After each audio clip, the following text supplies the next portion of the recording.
China ఒక రోగిష్టి, China మానవ మనుగడకు ఒక శాపం. కరెక్ట్గా చెప్పాలంటే ప్రపంచానికే ఒక అత్యంత భయంకరమైన శత్రువు ఎవరైనా ఉన్నారు ఈ భూమండలం మీద అనంటే అది చైనా, చైనీస్ పార్టీ, చైనీస్ ప్రజలు.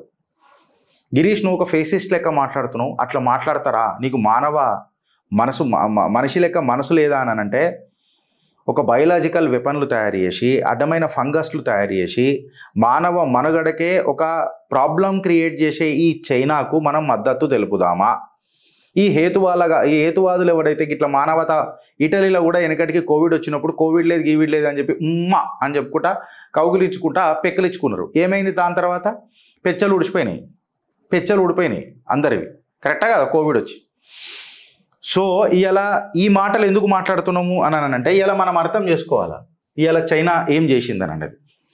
చైనా అమెరికాకు ఒక ఫంగస్ని స్మగ్గిల్ చేసింది ఫ్రెండ్స్.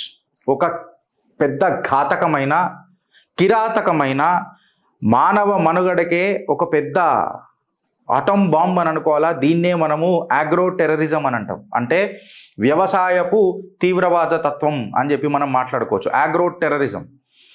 చైనా యుద్ధం డైరెక్ట్గా చెయ్యలేక, చాతగాక, నడిముకోళ్లకు నాడిలు చక్కగా లేక, పైజామా నాడలు గట్టిగా లేక, యుద్ధాలు స్ట్రైట్ ఫార్వర్డ్గా చెయ్యక, ఏమన్నా చేస్తే ఒక biological weapon, China virus, Covid virus, corona virus ఇట్లాంటి వైరస్లు తీసుకురావడం, లేకపోతే ఆహార పదార్థాలలో కలుషితం చేయడం, తద్వారా మనం తినే వంటలలా కలుషితం చేయడం, మనను వీక్ చేయడం, రోగాలకు గురి చేయడం, ఇది చైనా పని.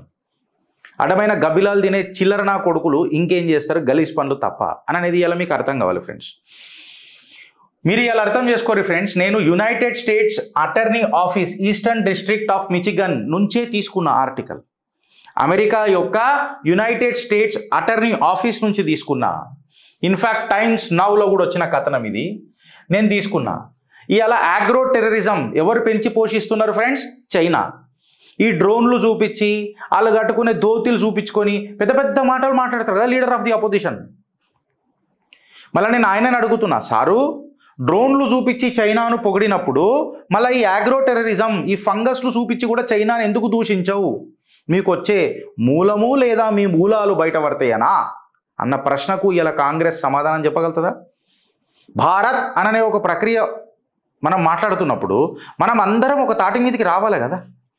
చైనా ఒక ప్యాథోజన్ క్రియేట్ చేస్తుంది ఫ్రెండ్స్, బయోలాజికల్ ప్యాథోజన్.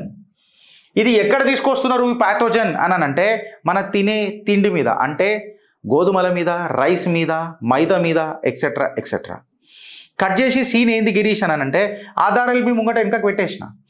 మనం తినే వడ్లు లేదా గోధుమలు ఆ కాడికి వస్తే మైదా ఏదో వాటెవర్ ఏదైతే ఉంటుంది కదా, అంటే మేజ్ ఏదైతే ఉంటుంది కదా, దాటి మీద మోల్చేటప్పుడు ఇట్లా ఫంగస్ వస్తుంది. ఇక తినే పదార్థం మనం ఎట్లా తింటాం? అసలు కట్ చేసి సీన్ ఏంది అని అంటే జియాన్ అనే ఒక 33 సంవత్సరాల యువతి, ఇంకొకటి లియూ అని చెప్పకూడదు ఉన్నాడు 34 సంవత్సరాల యువకుడు. ఈ లియూ అండ్ జియాన్ ఇద్దరు ప్రేమికులు. నా రోజా నువ్వే, నా ఫంగస్ నువ్వే, నా గబ్బిలం నువ్వే, నా చైనా వైరస్ నువ్వే. ఇగో ఈ జాతికి చెందిన వాళ్ళు. వీళ్ళు citizens of people republic of China. వీళ్ళ మీద క్రిమినల్ కాన్స్పిరసీ ఛార్జీలు అమెరికా పెట్టింది. అదే కాకుండా ఈ చైనీస్ నేషనల్స్ ఎవరైతే ఉంటారో అలీజ్డ్గా అడ్డమైన ఫంగస్ని అమెరికాలకు స్మగుల్ చేస్తున్నారు అని చెప్పి ఒక గంభీరమైన ఆరోపణతో వీళ్ళ మీద కేసులు పెట్టారు. ఈ ఫంగస్ ఏంద్రాబాయ్ అని చెప్పి మాట్లాడితే ఫుసారియం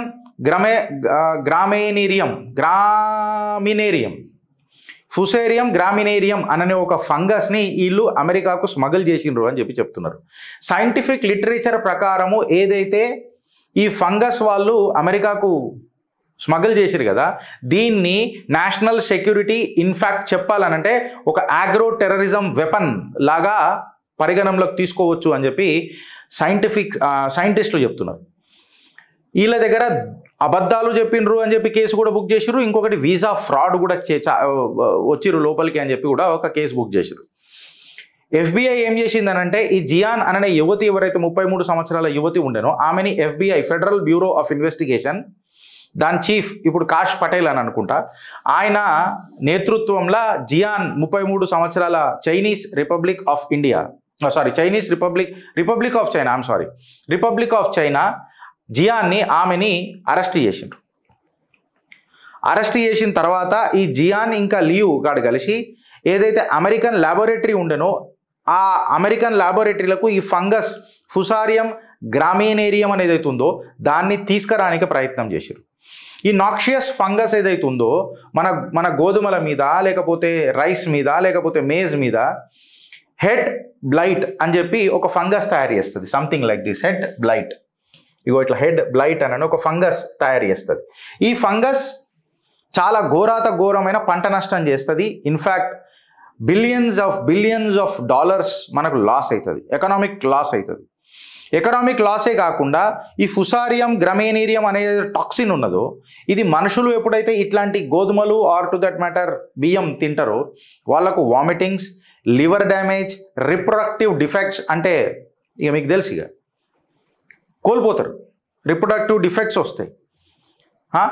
ఇది మనకే కాకుండా జంతువుల మీద కూడా కన్సిడరబుల్ ప్రభావం చూపిస్తుంది అని చెప్పి చెప్తారు. జియాన్ ఎవరైతే యువతి ఉండనో 33 సంవత్సరాల యువతి, రిపబ్లిక్ ఆఫ్ చైనాకు చెందిన ఈ యువతి చైనీస్ గవర్నమెంట్ ఫండింగ్ చేసిన ప్రాజెక్ట్ మీద వర్క్ చేస్తుండే, ప్యాథోజన్లు చైనాలో తయారు చేసి అమెరికాలకు స్మగుల్ చేస్తుండే అని చెప్పి చెప్తారు. జియాన్ కంప్యూటర్లు అండ్ టు దట్ మ్యాటర్ ఆమె దగ్గర ఉన్న ఎలక్ట్రానిక్ గ్యాడ్జెట్స్ అన్నింటినీ డీకోడ్ చేసి చూస్తే ఆమెకు అర్థమైంది ఏంటనంటే ఆమెకు మెంబర్షిప్ చైనా గవర్నమెంట్తో చాలా దగ్గర సంబంధాలు ఉన్నాయి. అండ్ ఇన్ఫ్యాక్ట్ చైనీస్ కమ్యూనిస్ట్ పార్టీకి ఆమె చాలా నమ్మకస్తురాలు. జియాన్స్ బాయ్ ఫ్రెండ్ ఎవరైతే లియూన్ ఉన్నాడో వాడు చైనీస్ యూనివర్సిటీలో ఇట్లాంటి రీసెర్చ్లు చేస్తాడు ప్యాథోజన్ల మీద. అవి చేసుకొని వచ్చి ఈ ఫుసేరియం గ్రామినేరియం అనేది అయితే ఫంగస్ ఉందో దాన్ని అమెరికాలకు డెట్రాయిట్ మెట్రోపాలిటన్ ఎయిర్పోర్ట్ నుంచి స్మగుల్ చేసి తీసుకొచ్చిండు అని చెప్తారు. ఇప్పుడు ఇది ల్యాబొరేటరీలకు తీసుకొచ్చి దీన్ని ఎక్స్ప్లాయిట్ చేసి ఇది లోకల్లా చలామణి అయ్యేటట్టు చూసి, చలామణి అయిన తర్వాత ఈ బయోలాజికల్ ప్యాథోజన్స్ని అమెరికాలకు పంపించి, అమెరికా ద్వారా తద్వారా ఇతర దేశాలకు పంపించి public safety, national security, economic loss, ఇక్కడ ధనమే కాదు నిజంగా చెప్పాలనంటే ప్రాణ నష్టం కూడా ఘోరంగా ఉన్నది. ఇప్పుడు చెప్పురి ఫ్రెండ్స్, ఇది మీకు ఒక అగ్రో టెర్రరిస్ట్ వెపన్ కాదా అని చెప్పి నేను అడుగుతున్నా. కట్ చేసి సీన్ లోపలికి పోతే జియాన్ ఎవరైతే ఉన్నారో ఈ 33 సంవత్సరాల యువతి ఏదైతే చైనాలకు 2 మన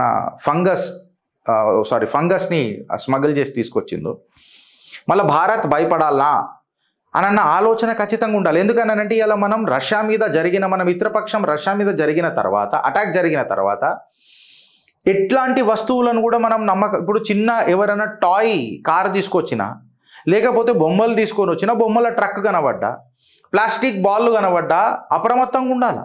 ఇన్ని బాల్ ఎందుకు వచ్చినాయి, ఒక బాల్ ఎందుకు వచ్చింది, 2 బాల్ ఎందుకు వచ్చినాయి, రోజు ఆడని బాల్ ఇవాళ ఎందుకు వచ్చింది, మనం ఇవాళ అర్థం చేసుకోవాలి. కొబ్బరికాయలు ఎక్కువ కనబడ్డా మనం భయపడాల్సిందే. ఇవాళ పరిస్థితి ఆ రకంగా ఉన్నది, ఆ రకంగా తీసుకొచ్చిండ్రు. సో ఈ ఇన్సిడెంట్స్ని మనం ఒక చూపేసి చూస్తే, ఒక కన్నేసి చూస్తే ఈ ఫుసారియం గ్రామినేరియం అనేది అయితే ఉన్నదో, ఏదైతే గోధుమలు, రైస్ దాని మీద ఈ ఫంగస్ తీసుకొని వచ్చి ఆ పంట నష్టం తీసుకొని వస్తుందో, మిచిగన్ ఎయిర్పోర్ట్ నుంచి దీన్ని ఏదైతే స్మగుల్ తీసుకొని వచ్చారో, ప్రధానంగా ట్రంప్ యొక్క అడ్మినిస్ట్రేషన్ మీద బురద జల్లే ప్రయత్నం చైనా చేస్తున్నది అని చెప్పడానికి అబ్సల్యూట్గా మనకు డౌట్ ఉండొద్దు ఫ్రెండ్స్. వెనకటికి ట్రంప్ ప్రెసిడెంట్ ఉన్నప్పుడు కూడా ఈ చైనీస్ వైరస్ని తీసుకొని వచ్చి లొల్లి చేసిరు. దాని తర్వాత దాన్ని ఓకేలే, దానిగా మనం మర్చిపోయినాము, దాన్ని ముంగడికి తీసుకొస్తున్నప్పుడు బ్లాక్ లైవ్స్ మ్యాటర్ అని చెప్పి మళ్ళీ ఒక లొల్లి షురూ చేసిరు. ఇన్ఫ్యాక్ట్ ఇదే మన ఇండియాలో ఉన్న కూడా కొంతమంది ఎవరైతే చైనీస్ గులాంలు ఎవరైతే ఉంటారో, చైనీస్ కమ్యూనిస్ట్ పార్టీ గులాంలు ఎవరైతే ఉంటారో, భారతదేశంలో కూడా గంగల మొత్తం శవాలే కనబడుతున్న ఈ కోవిడ్ వల్ల దాన్ని డేటాను మొత్తము ప్రభుత్వం కప్పిపుచ్చుతున్నది అని చెప్పి ఎన్ని రకాలుగానో మాట్లాడే ప్రయత్నం చేసిండ్రు. మనము ప్రధానంగా ఈ ప్యాథోజన్లు అమెరికాకు తీసుకొని వచ్చి అమెరికా ద్వారా మనకో లేకపోతే ఇతర దేశాలకు టు దట్ మ్యాటర్ అక్కడి నుంచి ఎవడో ఇది పట్టుకొని వస్తే మన దేశానికి ఇవాళ రేపు జ్యోతి మల్హోత్రా, భయ్యా సన్నీ యాదవ్, ఇసుంటోళ్ళు అందరూ చలామణి అయిపోయింది. ఎవడు ఎసుంటోడో, ఏ రకంగా మాట్లాడుతున్నాడో, ఏం తేగలుగుతున్నాడో, పాకిస్తాన్ ఎందుకు పోతున్నాడో, అమెరికా పోయినా ఇండియాకి ఏమొస్తుందో అన్న భయాందోళనల ప్రజలు ఉన్నారు.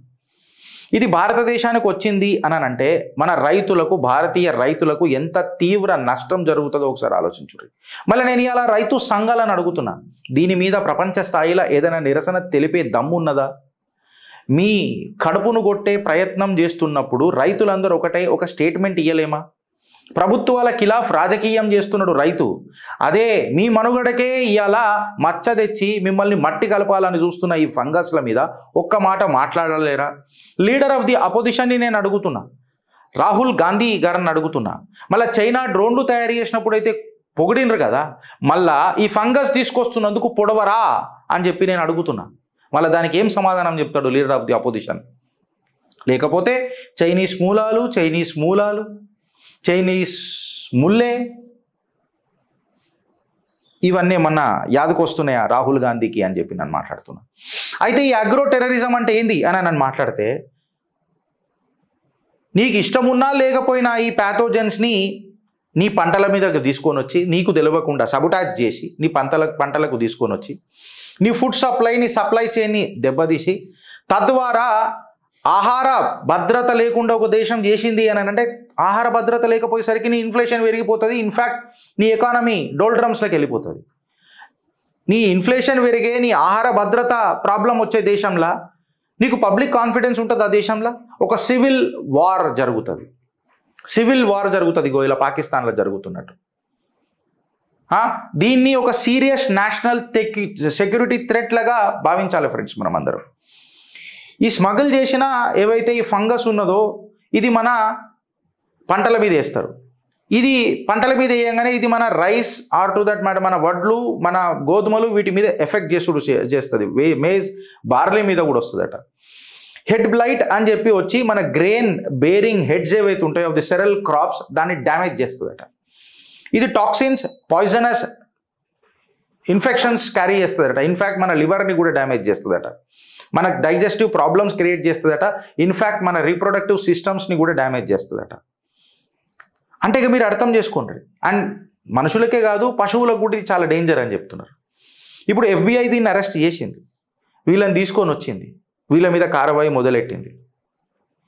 ఇండియా వరి కావాలనంటే ఖచ్చితంగా, బికాస్ చైనా అమెరికాకే పంపించినప్పుడు అత్యంత ఆల్ వెదర్ ఫ్రెండ్ పాకిస్తాన్కి ఏ రకంగా ప్యాథోజన్. అందుకే ఒకసారి మీరు గుర్తుపెట్టుకోండి, ఆసిఫ్ మునీర్ గాడు మొన్న రీసెంట్గా మీరు మా నీళ్లు బంద్ చేస్తే మీ శ్వాస బంద్ చేస్తామని అన్నాడు. అంటే ఏమని అన్నాడు వాడు? శ్వాస అంటే ఏమన్నా ప్యాథోజన్స్ తయారు చేస్తున్నారా? 40,000 ప్యాథోజన్స్ చైనా దగ్గర రెడీ ఉన్నాయి ఫ్రెండ్స్. మీరు గూగుల్ చేసి చూసుకోండి. 40,000 ప్యాథోజన్స్, క్రిటికల్, కరోనా కంటే చాలా డేంజర్ ప్యాథోజన్స్ చైనా దగ్గర రెడీ ఉన్నాయి. ఈ బయోలాజికల్ వెపన్స్ పాకిస్తాన్కి ఇస్తున్నదా? ఇవాళ ఒకసారి మీరు అర్థం చేసుకోండి. నరేందర్ సరెండర్ అని చెప్పి పెద్ద పెద్ద మాటలు మాట్లాడతాడు కదా. నాకు ఒక ఆలోచన వచ్చింది నా కోడి దిమాకి. ఇవాళ ట్రంప్ అంతగానం సీజ్ ఫైర్ అంటుండు అని అంటే అమెరికన్ న్యూక్లియర్ వార్ హెడ్లు ఏమైనా పాకిస్తాన్లో ఉన్నాయా? ఈ సీజ్ ఫైర్ అని చెప్పి ఆ గ్యాప్లా అమెరికా తన న్యూక్లియర్ వార్ హెడ్లను మళ్ళీ అమెరికా తీసుకోపోయిందా? లేకపోతే చైనా తన న్యూక్లియర్ వార్ హెడ్లను చైనాకి తీసుకోపోయిందా? నాకు కూడా వస్తాయి మస్తు ఆలోచనలు. నువ్వు పనికిరాని చెత్తలు మాట్లాడితే అట్లీస్ట్ దేశానికి పనికొచ్చే చెత్త కాకుండా చర్చ మేం చేస్తాం. అంత ఘాతక్ అస్త్రాలను కిరాణా హిల్స్లో పెట్టుకున్నప్పుడు ఇట్లాంటి అడ్డమైన ప్యాథోజన్లను తీసుకొని వచ్చి భారత్ని హస్తగతం చేసుడు, వాడ దరిద్రం ఏందని అంటే దొరికిపోయారు. నేను అందుకనే చెప్తున్నా ఫ్రెండ్స్, ప్రతిదీ ఆలోచించుండ్రి. ఇష్టం వచ్చినట్టు ఈ జొమాటోలు, ఈ స్విగ్గీలు జర బంద్ చేయరు. ఇంట్లో వండుకొని తిన్న ఫుడ్ చాలా మంచిది. అండ్ అయినంత మట్టుకు నేచర్కి దగ్గర ఉండడానికి ప్రయత్నం చేయండి. పంజాబ్, ఉత్తరప్రదేశ్, వెస్ట్ బెంగాల్ ఎక్కడైతే మనకు బంగారు పంటలు ఉన్నాయో, ఈ గోధుమలు ఆర్ టు దట్ మ్యాటర్ మన ఏమంటారు బియ్యము, బార్లీ, మేజ్, ఇవన్నిటి మీద తీవ్ర ప్రభావం చూపిస్తుంది. ఏది? ఈ ఫంగస్ ఫుసేరియం గ్రమేనేరియం అనేది ఉంది దాని పేరు. ఇది చాలా చాలా ఘాతకు ఉంటుంది. డైరెక్ట్ మీ లివర్ని డ్యామేజ్ చేస్తుంది. భారత్ యొక్క ఫుడ్ సప్లై మీదనే కొట్టాలని చూస్తున్నారు. సో ఒకసారి మీరు ఆలోచించుర్రి ఫ్రెండ్స్. అగర్ నువ్వు ఆలోచించకపోతే అనుభవించక తప్పదు. భారత్ మాతాకి జై.